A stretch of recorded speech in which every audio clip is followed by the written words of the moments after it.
Esse é o podcast O Mundo do Trabalho.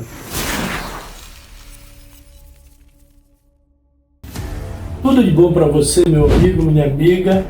E a gente estreia com Paulo Izan, desembargador da Justiça do Trabalho, que tem tido uma atuação muito destacada no tribunal pela promoção do trabalho decente. Mas afinal, Paulo, o que é o trabalho decente? Primeiro, muito obrigado pelo convite, é uma honra estar no podcast. Bem, uma das principais conquistas civilizatórias dos últimos 200 anos é, sem dúvida, impor limite à exploração do trabalho. E aí está a gênese do direito do trabalho. O direito do trabalho surge para ser esse limite à exploração.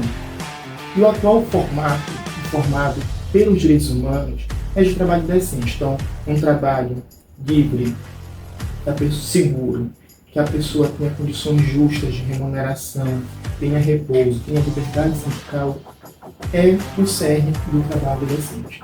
Muito bem. Começamos por um conceito inclusive é consensual, e eu pergunto ao senhor, essa COP30, em termos do trabalho decente, qual foi a relevância dela para ele? Há várias maneiras, há vários pontos de vista sobre a COP. Eu, particularmente, do ponto de vista das instituições de trabalho na Amazônia, eu acho que ela foi um sucesso. E explico.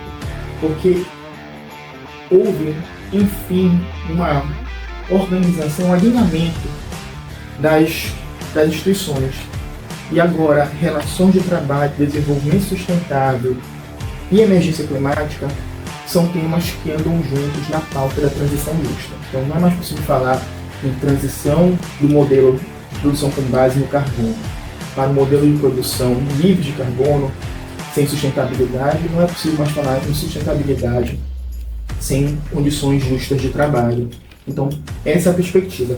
E no ponto de vista das negociações, nós percebemos que ali na Green Zone e até na Blue Zone, os debates levaram em consideração o tema do trabalho. Eu vi fortemente a presença não só do Estado brasileiro trazendo esse tema, como também a própria Organização Internacional do Trabalho. Então, é um tema que vem ganhando relevância. Então, por essa perspectiva, eu estou muito satisfeito com os resultados da COP, os reflexos que a COP teve na temática de direito do trabalho. Olha, foi muito importante isso, mas estou pensando aqui que a gente tem aqui na Amazônia relações de trabalho muito modernas, com alta tecnologia empregada, mas também a gente ainda tem relações de trabalho baseadas aí no próprio sistema de aviamento e uma chaga que é renitente, que é a questão do trabalho análogo a escravo. Até 8 horas, 9 horas da noite. A gente viveu assim. 9 anos certinho. Como é que o senhor vê tanta diversidade, como é que a gente pode atuar para mitigar, punir, enfim, evoluir nessa situação para que a gente tenha uma Amazônia efetivamente com um trabalho decente? Essas contradições, elas chegam a ser dolorosas, porque de fato tem modelos de organizações de trabalho extremamente modernas, em que os trabalhadores estão seguros, estão estáveis e conseguem fazer do trabalho um local de produção e reprodução do próprio ser humano, e ao lado disso vai encontrar relações que são rigorosamente pré-capitalistas. O que nós temos que colocar aqui, que é o pano de fundo, o que vai resolver essa situação é a adoção de um modelo de desenvolvimento sustentável para a nossa região. Porque crescimento econômico, projetos autoritários de desenvolvimento, nós já tivemos muitos ao longo dos últimos 60, 70 anos. O que nós precisamos agora é responder a seguinte pergunta: qual é o desenvolvimento que nós, enquanto Amazônia, queremos? Queremos só crescimento econômico? Não. Nós queremos mais postos de trabalho com qualidade que permitam superar esse sistema de aviamento, por exemplo. É inconcebível que nós estejamos lidando com gatos, com recrutadores, com pessoas cerceadas na sua liberdade em pleno século XXI, século que parte do mundo fala de inteligência artificial e a outra parte fala só de maldade natural. Então, basicamente, ela responder o seguinte: planejamento para quem e para quê. Né?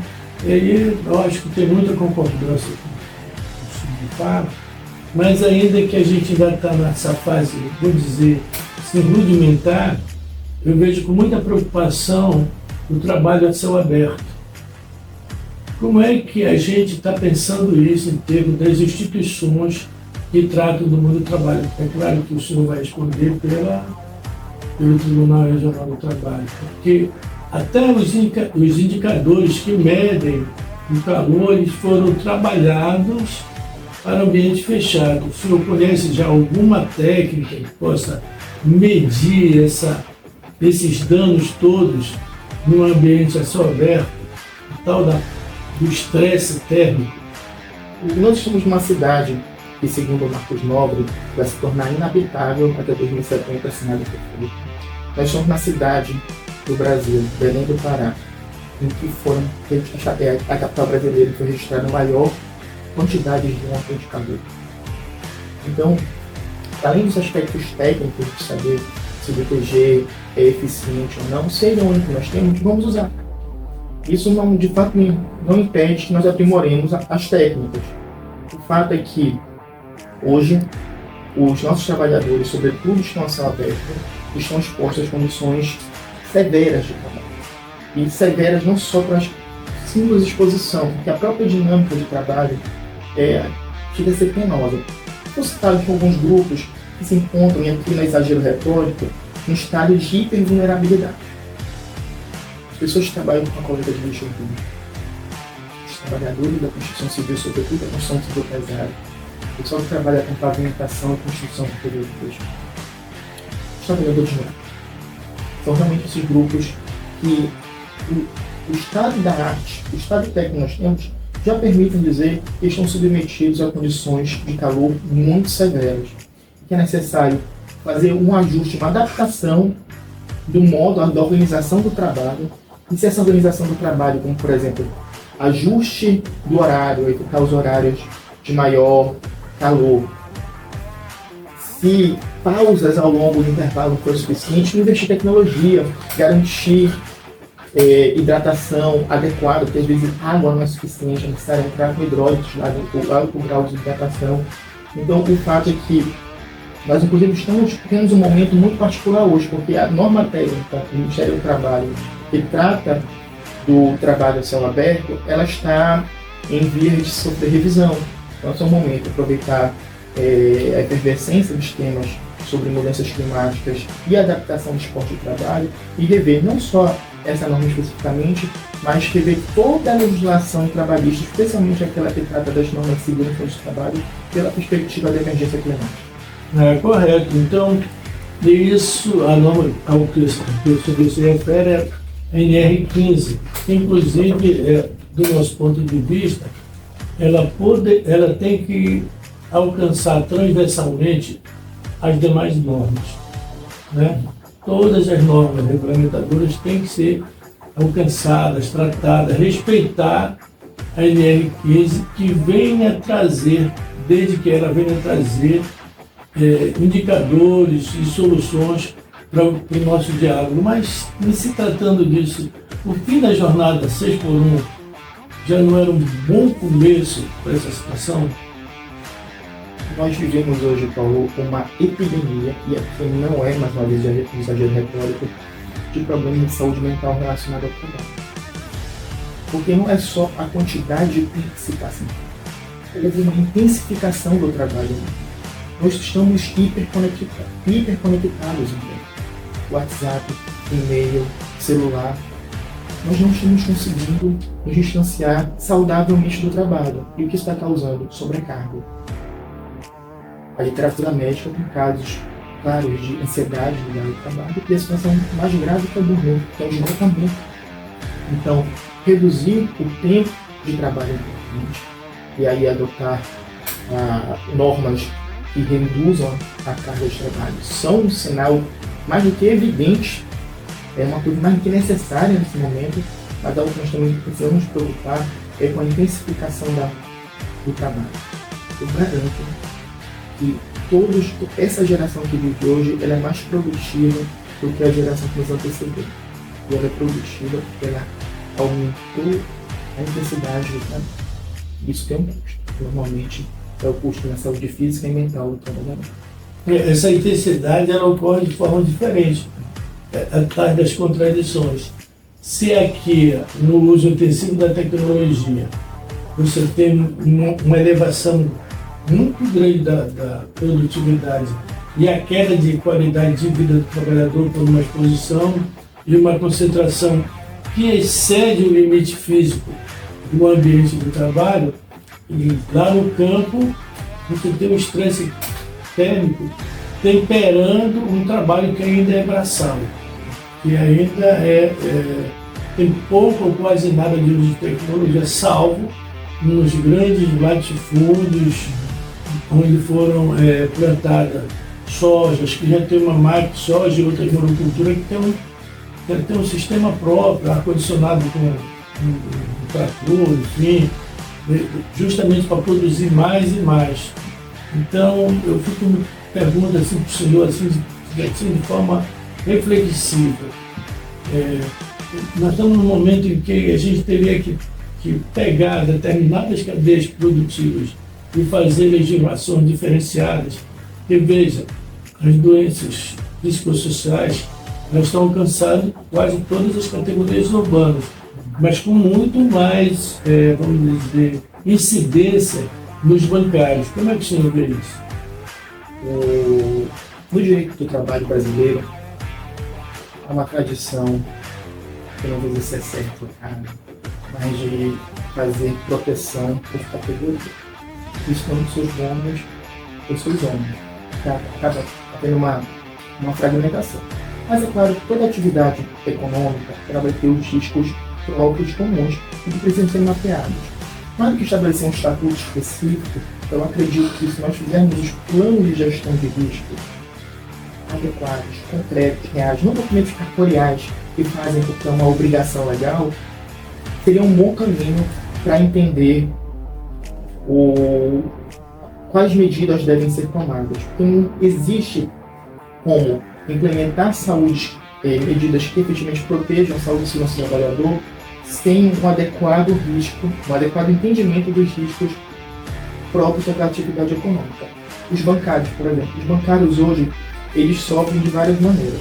Eles são uma categoria que estão fortemente afetadas pelos avanços tecnológicos. Então, inclusive o dispositivo da Constituição que fala da proteção contra a automação deve ser acionado de maneira imediata pelos bancários. E os bancários que estão ficando, as pessoas que estão ficando, estão passando pelo processo de intensificação de mão de obra. Ansiedade é uma coisa que é nexo técnico-epidemiológico com relação ao trabalho bancário pela perspectiva da previdência social. Isso é muito grave. Nós sabemos que hoje o bancário, se aparecer ansioso, há uma prova estatística de que é tudo acreditado. Não podemos encarar isso como uma coisa normal. Não pode se naturalizar. As pessoas vivem, as pessoas trabalham para viver ou vivem para trabalhar. Um dilema parece bobo, parece antigo, mas nós temos que responder isso. Acho que a economia serve ao homem, não o contrário. E aí, voltando à minha primeira fala, acho que um dos grandes passos civilizatórios da humanidade é estabelecer limites à exploração do trabalho. Um desses marcos é justamente garantir condições de trabalho seguras e saudáveis. O bancário e outras categorias que merecem proteções próprias, específicas e efetivamente enfrentem os riscos. Enfrentem os riscos e impeçam que esses riscos se implementem. Não basta conhecer, tem que ser impedidos de serem implementados. As pessoas não devem adoecer no trabalho. Isso é anomalia. Isso é uma anomalia. Não pode ser naturalizado. Correto, doutor. Como diz o Belchior, tudo muda e com toda a razão. Não fosse assim, a gente ainda trabalharia 12, 14 horas por dia e ainda moraria em péssimas condições e sem qualquer direito. Então, a evolução do direito do trabalho da sociedade gerou isso. Então, me permite, parte dessa jornada de 12, 14, 16 horas, me preocupa muito essa glamorização do trabalho por extensas jornadas. As pessoas acham, parece que é o normal, é algo desejável trabalhar 12, 14, 16 horas. 4 coisas que você precisa saber sobre jornada de trabalho. A duração normal da jornada de trabalho para os empregados em qualquer atividade privada é de 8 horas diárias e 44 horas semanais. Entre 2 expedientes, deve haver um período mínimo de 11 horas consecutivas para descanso. Todo empregado com jornada diária superior a 4 horas tem direito a pausas durante o expediente. Quando o empregado trabalhar até 6 horas por dia, o descanso deve ser de no mínimo 15 minutos. Nos casos em que a jornada ultrapasse 6 horas, é obrigatório intervalo de pelo menos 1 hora. Mas atenção, é possível intervalo abaixo de 1 hora, desde que a empresa tenha refeitório e autorização do Ministério do Trabalho. O tempo gasto pelo empregado para chegar à empresa não é considerado como jornada de trabalho. Da mesma forma, o retorno para casa, mesmo que seja em meio de transporte oferecido pelo empregador, não é computado, por não ser tempo à disposição da empresa. As empregadas com filhos de até 6 meses de idade têm direito a 2 pausas de meia hora durante a jornada para amamentar. Superexploração do trabalho gera doença, e doença gera custo social. Para além do drama individual que o sujeito tem, porque aquele sujeito vai sofrer doente. Ali não vai sofrer sozinho, porque a sociedade toda vai arcar com o adoecimento dele. E a pessoa que lucrou com o adoecimento dele? No Estado. Olha, e tem mais. Eu conheço poucas ações regressivas do INSS contra acidentes de trabalho, né? Para rever o que o Estado gastou com acidente de trabalho que foi provocado justamente por uma direção muito incorreta, muito desumana das empresas que resultam em acidentes de trabalho. Mas tudo que é bom dura pouco, e o nosso podcast oferece agora, para encerramento, as considerações finais do grande desembargador Paulo Izan. Bondade sua. Revista do coração, quero dizer, tal como esse que vos fala. Aliás, aqui está uma confraria junina. Então, saudações azulinas a todos e a todas. Bem, Paulo, assim, o tom da fala acabou sendo pesado, mas é importante dizer que há caminhos, há soluções. E eu não vejo, honestamente, solução fora da disputa política, porque rigorosamente o direito só vira direito depois de um longo processo político. E para os trabalhadores, sobretudo, isso significa articulação, cooperativismo, associativismo e formação sindical. Então acho que no atual momento, penso eu, não há como caminhar fora da organização sindical. Então, sindicatos têm problemas? Claro que tem. O Clube do Remo, o Clube do Remo tem, né? Mas o importante é que deve-se construir os sindicatos. Quanto houver mais participação, mais legítimos serão, e quanto mais legítimos, mais poderosos serão, e mais resultados conseguirão. Então, se eu puder deixar uma mensagem, é que os trabalhadores devem se unir, devem procurar seus sindicatos. Esse é o podcast do trabalho. Eu sou Paulo Gaia e entrevistei aqui Paulo Izan. E muito obrigado para você que assistiu por parte ou até o final.